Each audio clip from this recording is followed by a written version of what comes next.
All right, this is Mrs. Salvaggio's last video for this year. I hope you've enjoyed them as much as I have.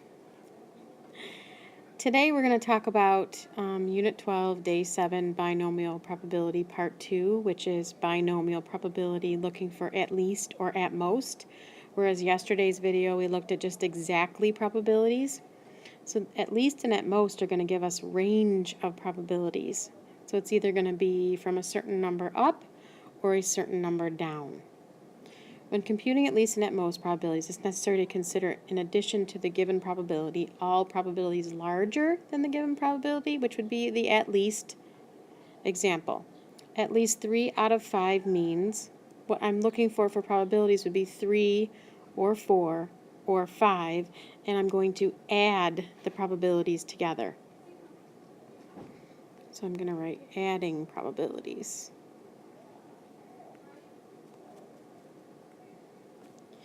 All probabilities smaller than a given probability would be at most.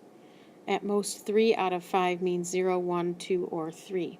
I kind of usually put these in terms of money. So if I think about I want at least 3, or I have at least 3 out of $5 in my pocket, at least 3 means I have a minimum of 3, or I could have 4, or I could have 5.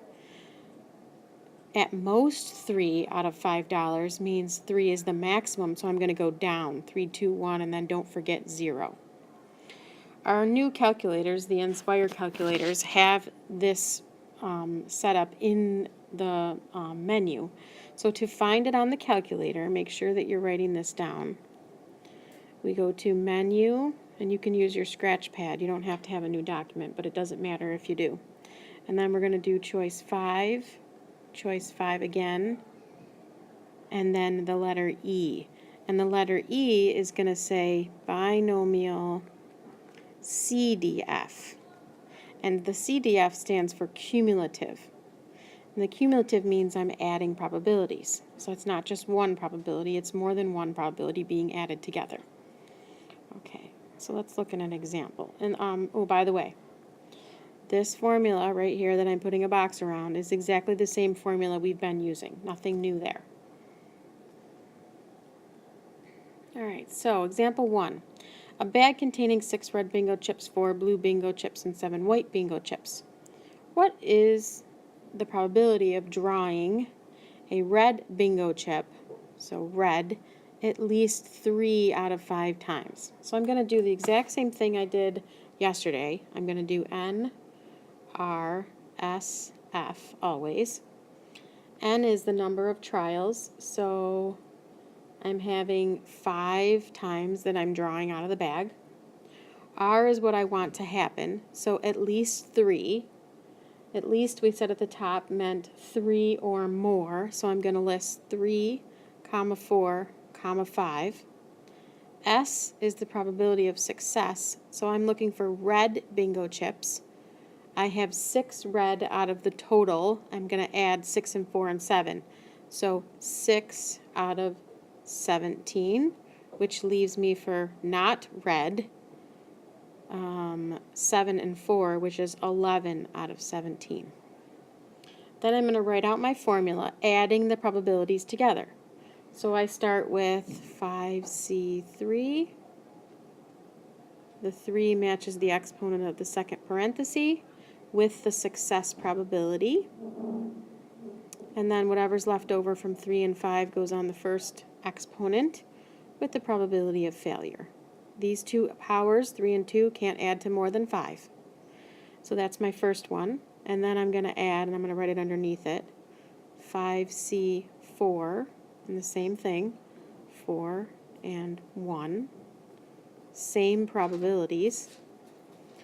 And then the last one is 5C5, and I'm doing it the same way. And normally I would have to type all of that into my calculator, but our new calculators are super friendly. So I'm going to go through that menu. I'll write it kind of small up here. 5E, which should give me the cumulative probability. And it's going to say number of trials, and in which case this is 5. And probability of success for this problem, I can't spell again. Probability of success is 6 out of 17. And then it says lower bound and upper bound. So if I'm looking for 3, 4, and 5, 3 is my lower bound and 5 is my upper bound. I put those in just like that and hit enter, and the calculator is going to tell me the answer. I have to put it up here because I ran out of room. 2, 3, 9, 7, 5, 3, 7, 2, 1, 7, of which I then round to the nearest hundredth, so my final answer is 0.24. Alrighty, so let's try another example. Example 2. I'm going to list the same things, reading the problem. The teams A and B play each other 7 times. With the probability that A wins, a game is 1/3. I'm looking for the probability that Team A will win at most 1 of the 7. So at most 1 means 1 is the maximum, so it's going to be 1 or 0. And we want them to win, so that's probability of 1/3. Probability of failure would be 2/3. So I set up my same equation, or same setup.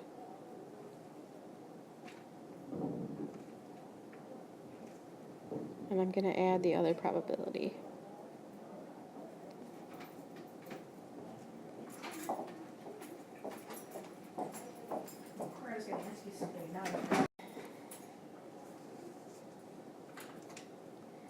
Okay, and then again I'm going to go to the calculator with the same thing. So number of trials. And I would actually write this work right on my paper. Number of trials is 7. Probability of success is 1/3. And then lower bound, which in this case is 0, and upper bound, which is 1.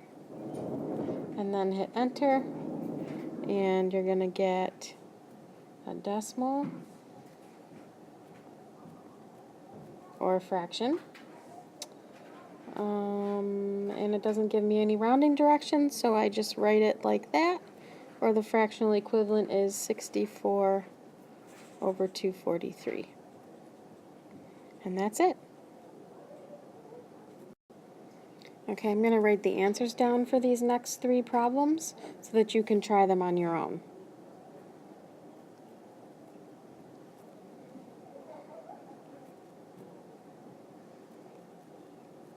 And if you don't get them right when you're doing them, then you should come in and ask your teacher what you did wrong. For this last problem, I'm actually just going to get rid of this note because we don't need it anymore since the calculator is going to do all the work for us. Just make sure that you're reading the problems carefully.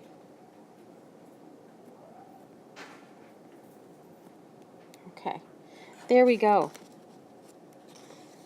And that should be it. Thanks for listening.